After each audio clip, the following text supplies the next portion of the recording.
எல்லாருக்கும் வணக்கம். மீண்டும் மெய்ப்பொருள் காண்க தளத்திற்கு எல்லாரையும் நான் வரவேற்கிறேங்க. இன்றைய பதிவுல கேள்விகள மட்டும் பார்ப்போங்க. First Yes Bank, IndusInd Bank இந்த 2 பேங்கோட Q1 ஃபினான்ஷியல் இயர் 26 வந்திருந்தது இல்லையா? 2மே பிரமாதமா இல்ல.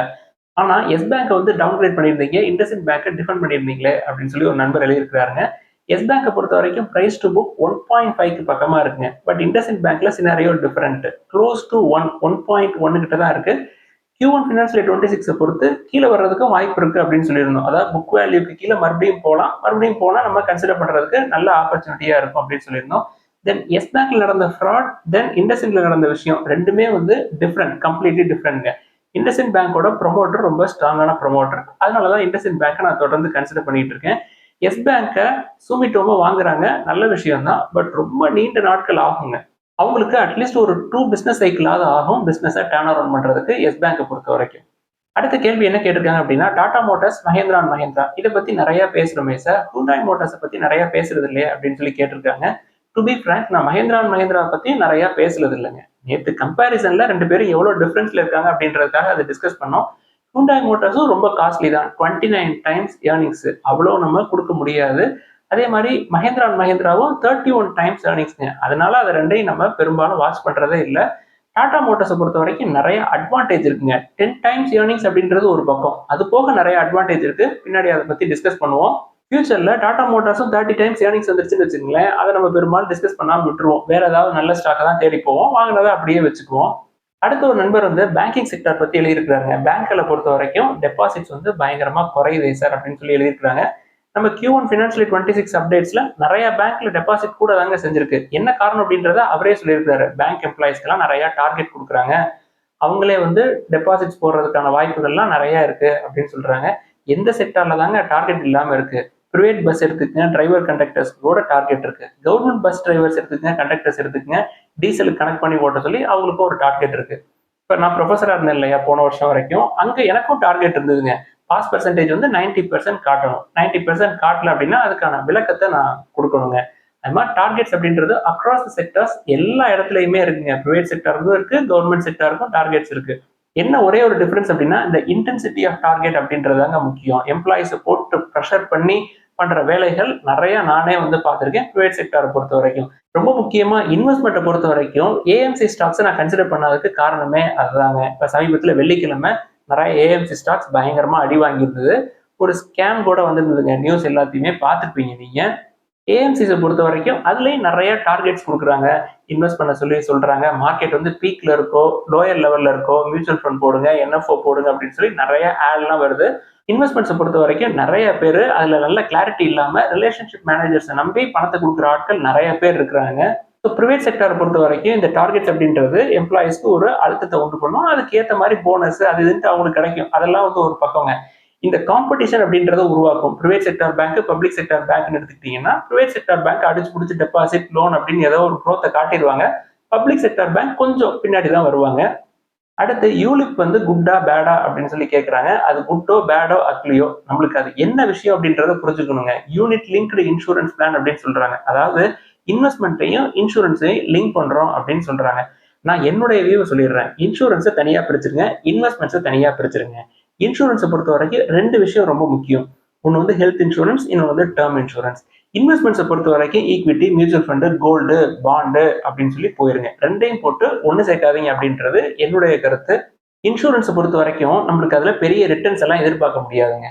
இன்வெஸ்ட்மெண்ட்ஸ்ல நம்ம ரிட்டர்ன்ஸ் எதிர்பார்க்கலாம். இன்சூரன்ஸ் நம்மளோட இன்வெஸ்ட்மெண்ட்ஸை சேஃப்கார்ட் பண்ணி வச்சுக்கிறது தாங்க இன்சூரன்ஸ் அப்படின்றது. ஸோ இது ரெண்டையும் சேர்க்கிறது என்னைக்குமே எனக்கு சரி வராது அப்படின்னு தான் தோணுது.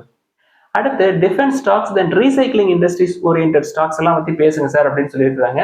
ரெண்டுக்குமே ஒரே பதில் தாங்க. நம்ம ஏற்கனவே டாடா மோட்டார்ஸை கன்சிடர் பண்ணிட்டு இருக்கோம்.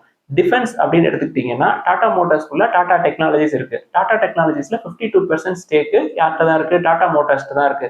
So Tata Motors, Tata technologies ரெண்டு பேருமே டிஃபென்ஸ் ஓரியன்டட் ப்ராஜெக்ட்ஸ் எல்லாமே பண்ணிக்கிட்டே தான் இருக்கிறாங்க. அதனால டிஃபென்ஸ் ஸ்டாக்குன்னு தனியா நான் போக தேவையில்லை. இது ஃபர்ஸ்ட் திங்க. தென் ரீசைக்ளிங் அப்படின்னு எடுத்துக்கிட்டோம்னா டாடா மோட்டார்ஸோட ஒரு ஸ்ட்ராட்டஜி இருக்குங்க, ரீசைக்கிள் வித் ரெஸ்பெக்ட் அப்படின்னு சொல்லிட்டு. ஏற்கனவே ஒரு 2-3 பிளான்ட் போட்டாங்க ரீசைக்கிள் பண்றதுக்கு. 2 wheelers, 3 wheelers, passenger vehicles, commercial vehicles, இது எல்லாமே ரீசைக்கிள் பண்றதுக்கான வேலைகளை அவங்க ஏற்கனவே ஆரம்பிச்சிட்டாங்க. அதுலயும் நம்மளுக்கு டாடா மோட்டார்ஸ்ல ஒரு பார்ட்டிசிபேஷன் இருக்குங்க. நம்ம புதுசா போய் ஒரு இதுக்காண்டியே ஸ்பெசிஃபிக்கா ஒரு ஸ்டாக்கை பார்க்கணும் அப்படின்ற தேவை எனக்கு இல்லை.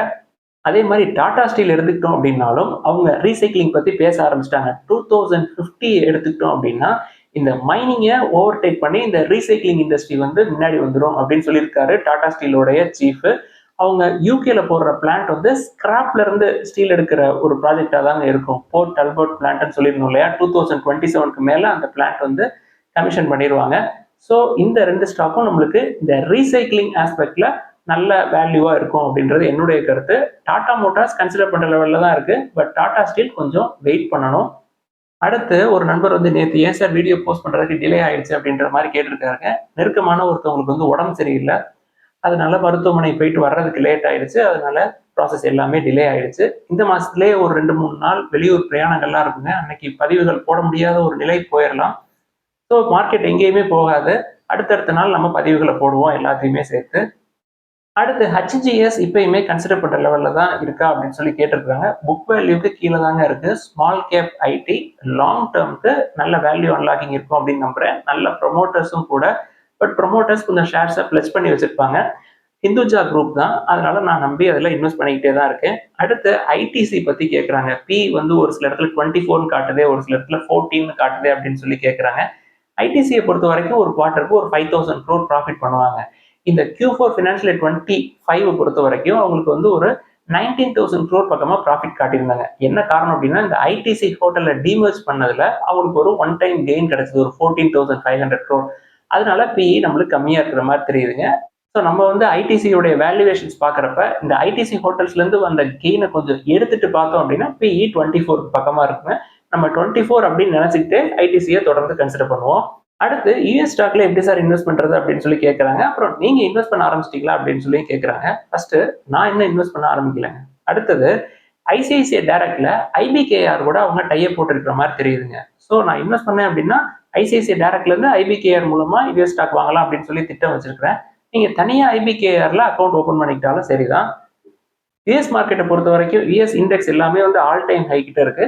பட் அங்கேயுமே நல்ல வேல்யூவேஷன்ல ஸ்டாக்ஸ் எல்லாம் இருக்குங்க. ஃபார் எக்ஸாம்பிளுக்கு ஜென்ரல் மில்ஸ், ஹோண்டா, தென் டொயோட்டா போன்ற நிறுவனங்கள் எல்லாமே வந்து நல்ல வேல்யூவேஷன்ல தான் இருக்கு. இன்டெல் எடுத்துக்கிட்டோம் அப்படின்னா புக் வேல்யூக்கு கீழே தான் இருக்கு. அடுத்து அமர் ராஜா எனர்ஜி எப்படி சார் அப்படின்னு சொல்லி கேட்டிருந்தாங்க. இப்பயுமே அது 18 to 19 டைம்ஸ் தாங்க ஏர்னிங்ஸ் இருக்கு. நம்மளோட த்ரெஷ்ஹோல்ட் வந்து 30. எக்ஸைடை கம்பேர் பண்றப்ப ரொம்ப ரொம்ப சீப்பா இருக்கு. Dead free company. நீங்க வந்து இன்னொரு 10 இயர்ஸ் கண்டினியூஸா ஹோல்ட் பண்ணுவீங்க அப்படின்னா அதை கன்சிடர் பண்ணலாம். கீழே இறங்கினா ஆவரேஜ் பண்றதுக்கும் தைரியமா இருக்கணும். அடுத்து சம்பந்தன் ஸ்பின்னிங் மில், இஸ்மோ இந்த நிறுவனங்கள் பத்தி எல்லாம் கேட்டிருக்காங்க. எல்லாமே ரொம்ப ஸ்மால் கேப்ங்க. ரிஸ்க் ரொம்ப ரொம்ப ஜாஸ்தி. மார்க்கெட் வந்து கொஞ்சம் கொஞ்சமா கீழே இறங்குற மாதிரி தெரியுது. மெதுவா எஃப்ஐஎஸ் விற்கிறாங்க. ஒரு நாளைக்கு கேஷ் மார்க்கெட்ல ஒரு 1,500 கோடிக்கு பக்கமா வித்து நெட் செல்லர்ஸா இருக்கிறாங்க. மேபி மறுபடியும் ஆகஸ்ட் செப்டம்பருக்கு மேல போன வருஷம் என்ன நடந்ததோ அதே மாதிரி நடக்கிறதுக்கும் வாய்ப்பு இருக்கும். First small cap mid cap தான் கீழே விழும். ஸோ ஸ்மால் கேப் கேர்ஃபுல்லா இருங்க. அடுத்து ஓசிசிஎல் லிமிடெட் அப்படின்ற நிறுவனத்தை பத்தி கேட்டிருக்காங்க. அது லாங் டேர்முக்கு கன்சிடர் பண்ணலாமா அப்படின்னு சொல்லி கேட்டிருக்காங்க. ஓசிசிஎல் பொறுத்த வரைக்கும் இப்போதாங்க அது ஒரு ஆல் டைம் ஹைல போய் நிக்குது. ஆல் டைம் ஹைல போய் என்டர் ஆகிட்டு லாங் டேர்முக்கு வெயிட் பண்ணலாமா அப்படின்னு சொல்லி கேட்கறது எந்த விதத்துலையும் சரியில்லைங்க. லாங் டேர்ம் வெயிட் பண்றீங்க அப்படின்னா ஒரு ஸ்டாக்கு ₹1 அதோட விலை அப்படின்னா அந்த ஸ்டாக் பிரைஸ் வந்து 50 காசுக்கு வருதுன்னு வச்சுக்கோங்களேன். 50 காசுக்கு நம்ம பிடிச்சி லாங் டைமுக்கு வெயிட் பண்ணணுங்க. அது ₹1 அந்த ஸ்டாக்கோட விலை இப்போ வந்து ₹5 இருக்கு. ₹5க்கு ₹1 ஸ்டாக்கை வாங்கி அப்புறம் நான் லாங் டேர்முக்கு வெயிட் பண்றேன் அப்படின்றது ஒரு நல்ல இன்வெஸ்ட்மெண்ட்டா இருக்காதுங்க என்னைய பொறுத்த வரைக்கும். இப்பயே இது 31 டைம்ஸ் ஏர்னிங்ஸ் இருக்கு. அடுத்து South Indian Bank, Karnataka Bank, IDFC First Bank, IndusInd Bank, Tata Motors, then Natco Pharma இது எல்லாமே வந்து இப்பயுமே கன்சிடர் பண்ற லெவல்ல இருக்கா. நான் ஃப்ரெஷ்ஷா இப்பதான் உள்ள வர்றேன், இது எல்லாமே கொஞ்சம் விலை ஏறிடுச்சு அப்படின்னு சொல்லி கேட்கறாங்க. எல்லாமே கொஞ்சம் ஒரு 10 to 15% மேல ஏறிடுச்சு. பட் டாடா மோட்டார்ஸ் ஒன்றும் பெருசா ஏறின மாதிரி எனக்கு தெரியலங்க. இப்பயுமே 690 சம்திங்ல தான் இருக்கு. சவுத் இந்தியன் பேங்க் புக் வேல்யூக்கு கீழே தான் இருக்கு. கர்நாடகா பேங்க் புக் வேல்யூல இருந்து ரொம்ப கீழே இருக்குங்க. 200 கீழே இருக்கு. புக் வேல்யூ ஒரு 300 பக்கமா இருக்கும். Maybe IDFC First Bank book வேல்யூக்கு ரொம்ப அதிகமா இருக்கலாம். 1.5 டைம்ஸ் இருக்கலாம்.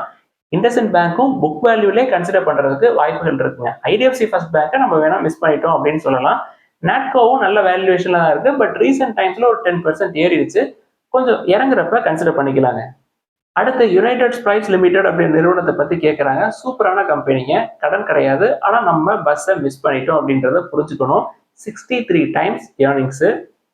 அடுத்து பாண்டை கன்சிடர் பண்றதுக்கு எனக்கு ஒரு ஆப்பர்ச்சுனிட்டி கிடைச்சிருக்குங்க. முத்தூட் ஃபின்கார்ப் லிமிடெட் ரேட்டிங் வந்து ஏஏ, அப்ஸ்டாக்ஸ்ல இது எனபிள்டா இருக்குங்க. கூப்பன் ரேட் வந்து 9.80 மேக்ஸிமம், மினிமம் வந்து 8.85. உங்களுக்கு மந்த்லி வேணும் அப்படின்னா 12 மந்த்ஸ் 24 மந்த்ஸ்ல கொஞ்சம் கம்மியான கூப்பன் ரேட்ல கிடைக்கும். மேக்ஸிமம் கூப்பன் ரேட் வேணும் அப்படின்னா annual interest pay out then 72 months போட்டோம் அப்படின்னா இந்த 9.80% கிடைக்குங்க. இதெல்லாம் தான் இன்னைக்கு டிஸ்கஸ் பண்ணலாம்னு நினைச்சோம். ஏதாவது சந்தேகங்கள், கேள்விகள் இருந்தா கீழே எழுதுங்க. நிறைய கேள்விகள் நம்ம ஏற்கனவே டிஸ்கஸ் பண்ணியிருக்கோங்க. அந்த கேள்விகள் எல்லாமே திருப்பி திருப்பி டிஸ்கஸ் பண்றதுக்கு நம்மளுக்கு டைம் இருக்க மாட்டேங்குது. அதனாலதான் நம்ம அதை பத்தி பேசுறது இல்லை. எல்லாருக்கும் நன்றி.